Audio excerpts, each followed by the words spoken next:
welcome to Traveling Inside Out. This is Alina, your host. Good morning, good afternoon, good evening, and welcome back to the podcast that explores the world within and out. And thank you for subscribing and also leave comments. Don't be shy, leave comments on Spotify or on YouTube. I am live right now on YouTube, but this is going to be coming up on Spotify as well.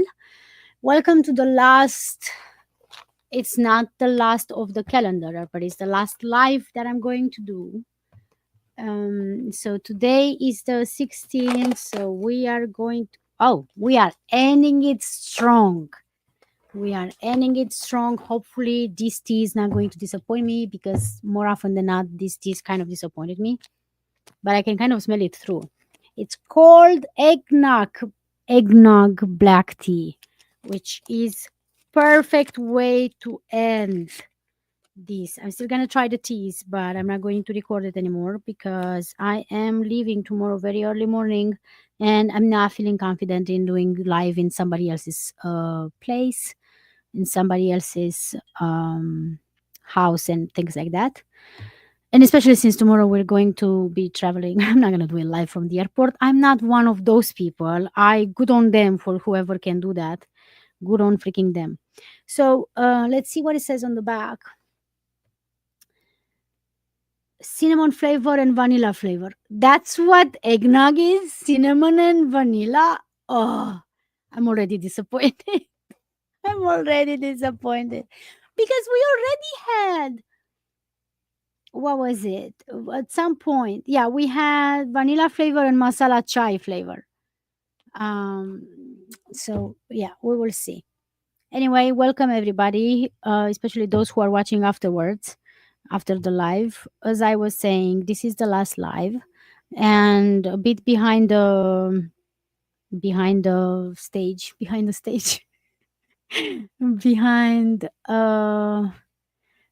not behind the stage, behind the what? I already recorded the other episode today. Oh, my cousin is here. Hello, my cousin. I already recorded the podcast with Andra, in which we're going to talk about um, what we did this year and what we are grateful to listen to about. We are talking about those kind of things. So today being the last day, I was thinking to just talk. And Andra is here. Look at me going strong. Hello, hello, hello. I was just thinking to finish talking about preparations, and I mentioned something yesterday. I started the story, and then I interrupted myself, as one does, and then I forgot to finish. The point was about my hair and the hair color, and how I, for the first time ever, bought two different colors and I mixed them up together, and that's how I came up with this color, which I've never done before, and it's crazy that I haven't tried that to do that before. So yes, I'm going to talk about a little bit more Christmas preparations, and I want to talk about traveling for the holidays, which I think I've done before, but I just want to talk about how when you grow up into a place that now Romania changed. The weather in Romania changed. But me growing up in Romania, there was a lot of snow. We were playing in the snow, or building snowman and whatever else you do. And then I did have a few times in my life when I was abroad for the holidays, but in a warmer climate. And um, it was so interesting. I think my first time ever, I was in Tunisia. That was 14 years ago when I was in Tunisia for the holidays. And even though I was far away from my family, far away from whatever Christmas meant to me with the specific Romanian foods and snow and all of that, we came together, a lot of friends, that we were all living in the same house. And we all made some sort of food from our country, and some of them were not even celebrating Christmas at all. And then we put music from our songs from our countries, and everybody, so the people that I was living in, one was from Uruguay, one was from Brazil, one was from Singapore, one was from China, uh Australia, like I don't like it was people from all over, and everybody knew one song. Which I was so disappointing to tell them that I was actually not from Romania. That is actually from um, Republic of Moldova, Dragoste de Tei. Everybody knew that song. Again, that was very famous back then. And I think to the day there are still a few people, which was insane for me to be, because I didn't like that song while I was in Romania. I was like, I don't, that's a silly song. I don't care. But then everybody, oof, I don't know if you can hear, but there's a siren going on. I don't know if my microphone is picking that one up. But anyway, I remember that they recorded the video of themselves singing that song. And for whoever doesn't know, just try to find Dragos Day. It's about the Hajduk.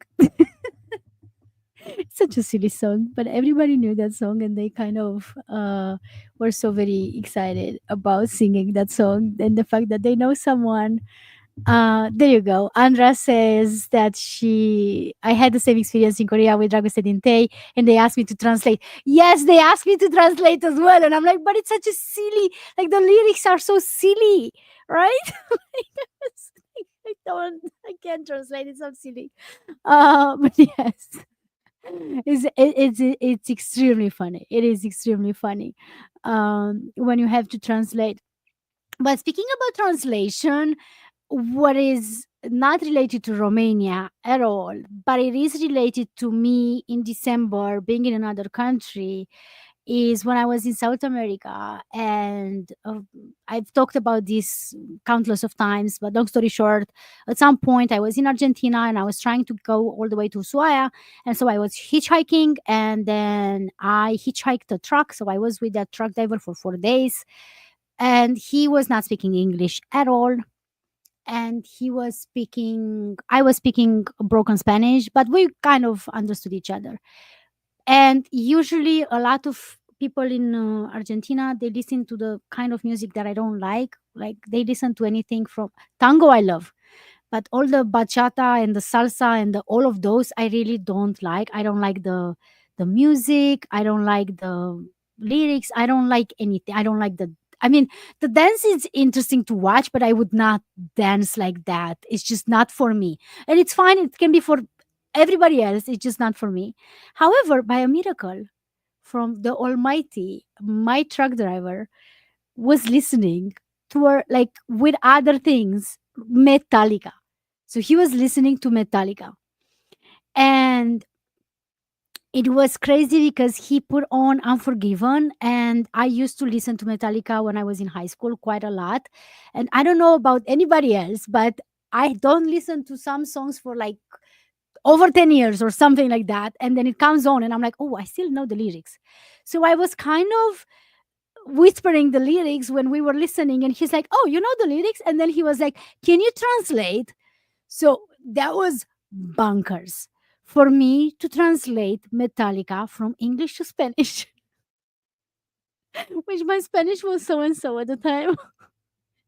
And then also I had to translate. I found another, like one of the hosts that obviously hosted me was from also from Argentina, and she loved Pink. We discovered that we both loved Pink, so I had to translate one of the songs again from English to Spanish from to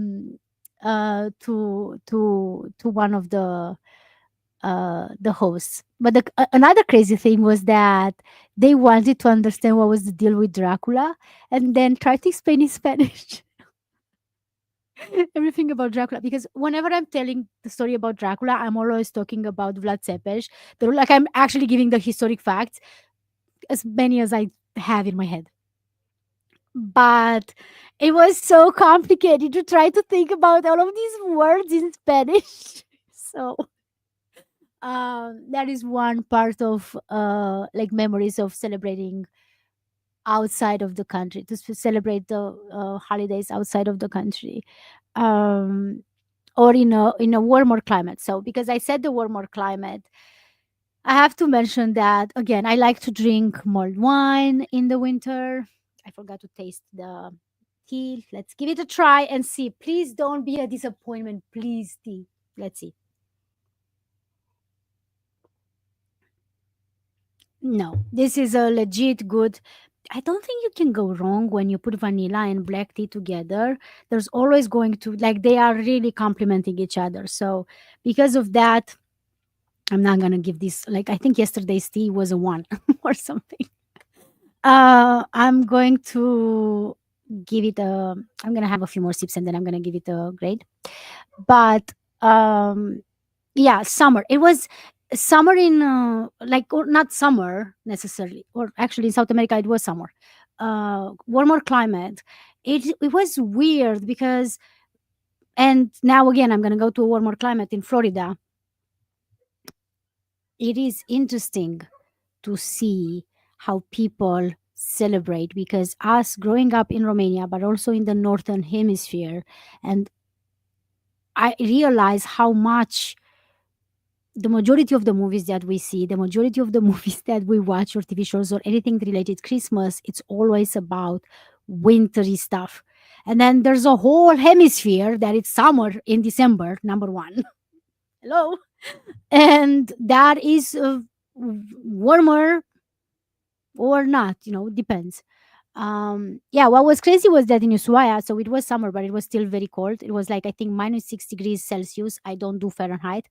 -6 degrees Celsius one of the nights when I slept outside in a tent. That happened. um and then let me think what else other.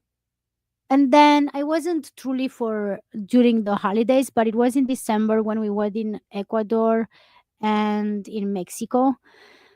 Uh, and it was interesting to see they do have that's what it's so crazy to me, because they have the Christmas tree, but the Christmas tree is like, in my opinion, they don't necessarily have that specific kind of pine tree in Mexico, but they do have Christmas tree that they are decorating. Because I was like, well, shouldn't you just use a palm tree or whatever you have? Like, but it is so the northern hemisphere is for sure leading the idea of Santa Claus. At the end of the day, Santa Claus is meant to have been to live at the North Pole, not so Southern Pole. Like, it's not coming from Antarctica. Um, it's not one of the penguins. Can you imagine? Maybe that could be a story. When the penguin, like the penguin, is like, why is it in the northern? I want to be Santa Claus, and there you go. I'm coming up with yet another children's book idea to make a penguin that wants to be Santa Claus. Okay, let's have another sip. Speaking about penguins, let's not forget my favorite cup, because this year I realized that I love penguins almost as much as I love dolphins. And for whoever knows me, I have a tattoo with a dolphin on my. Oh, does that mean that I need to do a penguin tattoo now? Damn. Mm, this is gonna be a 4.5, only because they also said cinnamon and I don't taste no cinnamon. But it is a poor 4.5. That's gonna be the last tea that I'm tasting live. The rest of it I'm gonna taste it on my own time. Um yeah, what else? Well, for those who are still watching, you can join in and tell me some of your experience of Christmas growing up, or a Christmas celebrated abroad. um I think Christmas is my favorite holiday because of the coziness that comes with it. Um, we, I mentioned this plenty of times before, that in my family we used to exchange gifts. In We used to exchange gifts. Let me see when, on the 24th in the evening, and then the 25th morning. The 25th, the whole day of the 25th was the best day, because you already have the gifts. So if there were toys growing up, then you play with whatever you got or whatever it was. But then I would have sweets for breakfast, as in either cakes or what we are calling kozonak, which is kind of like a sweet bread. It's kind of like baklava, not baklava, babka, babka, not baklava, babka. Um, and all sort of other shortbread cookies and things like that with milk. That was breakfast, which probably for a regular American person doesn't mean anything, because you'd already have like pancakes and all sort of sweets with your breakfast, and your cereals are very sugar forward. So maybe for the average American doesn't mean anything, but we usually don't have that for breakfast. So the fact that I was allowed to have sweets for breakfast with milk, that was brilliant. Also, I would not have to change from my pajamas. I was not going anywhere. I was not doing anything as a kid, and I was not worried about, being the during the summer. I don't know why I'm saying summer. During the winter holidays, I wasn't, especially it was so early in the holidays, I wasn't stressed about no homework or like I had to read books or whatever. We would play video games later on. And at some point, my mom would bring her extra computer. So we would have two computers at home. So my sibling and I, we would play Bomberman. For whoever is old enough, you can tell what age I am. Um, in a network, he was making a sort, because he was always in IT. He was sort of network that we would kind of play Bomberman at the same time. I don't know. He was making all sorts of things. So that was amazing. Um, but yeah, I think I love Christmas the most because of the coziness, because of being with the family and just not needing to, like, not having. I mean, as a kid, you don't have responsibilities that much to begin with, but I didn't have to do anything. I was just allowed to just exist, watch whatever was on TV, um, watch some movies, watch whatever shows there were, and just spend Christmas like that, which is um so interesting to see how people, like, what's their, first and foremost, the majority of the people that I talk with, they are all opening gifts on the 25th. So that's already different for me as opposed to other people. um and I don't actually know, was it that my parents couldn't, I don't actually know why we were doing everything on the 24th, to be honest. I don't know if it was just my parents, not, or my mom, maybe not, or my parents, I don't know. Maybe they weren't they didn't like to wait, I don't know. But um yeah. And so this year, as I said, I'm gonna go to Florida. I'm gonna spend time with my husband's family. I'm not sure what we're gonna do for New Year's Eve. Usually, as I mentioned this in the previous episode when I was talking with Andra, want to go to sleep a minute after midnight. I'm over the whole New Year's Eve. I am not into, like, I don't want to do anything for it anymore. I've been forcing myself the last few years when we were alone over here. My screen time was down 57% last week. That's the notification that I just received. Um, um, so, yeah, I don't plan to do anything special for New Year's Eve. And then a few days later, we are coming back to New York and going back to whatever responsibilities we would have when we come back. So, yeah, oh, that's also on the phone. So now probably I'm gonna keep getting notifications all over. So on that note, maybe I should end. um, that was all. So once again, this was the tea advent calendar from Aldi, not a sponsor, obviously. Tea and Co banner. I had tasted all of them up until today, so until the 16th, and I'm going to continue tasting them. I'm going to keep publishing shorts on the channel for whoever is interested to watch those. And I yeah, look for the podcast that is coming out next week on Monday. And as I mentioned, I'm going to take a break, but I might be doing, we'll see. I'm not going to say what I'm going to do, because a lot of the times I'm saying I'm doing something and then I'm not doing. So either way, I'm going to take a break. And I'm gonna all see you all, or some of you, next year, in the next year. I don't know if I'm going to do lives. Maybe I'm going to do one live per month, or maybe this was a lot for me to do lives every day for the last 16 days. So especially with the one that had no sound, so that was still, but that still bothers me. It's going to bother me. Ask me December next year, am I still being bothered by the fact that I had no sound in one of the episodes? Probably. We'll see. Ask me and I'll tell you. But anyway, thank you for everybody joining, and thank you for the ones who are watching afterwards.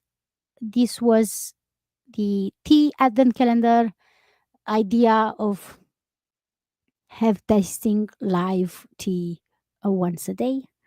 And like always, see me next time. But don't forget, there's a new episode coming next Monday. So thank you and bye bye. This concludes today's episode. Thank you for listening and for reviewing Traveling Inside Out. If you want to get in touch with me, send an email to podcast@alinaigrad.com. And remember, your outer journey begins with inner work. Until next time, bye.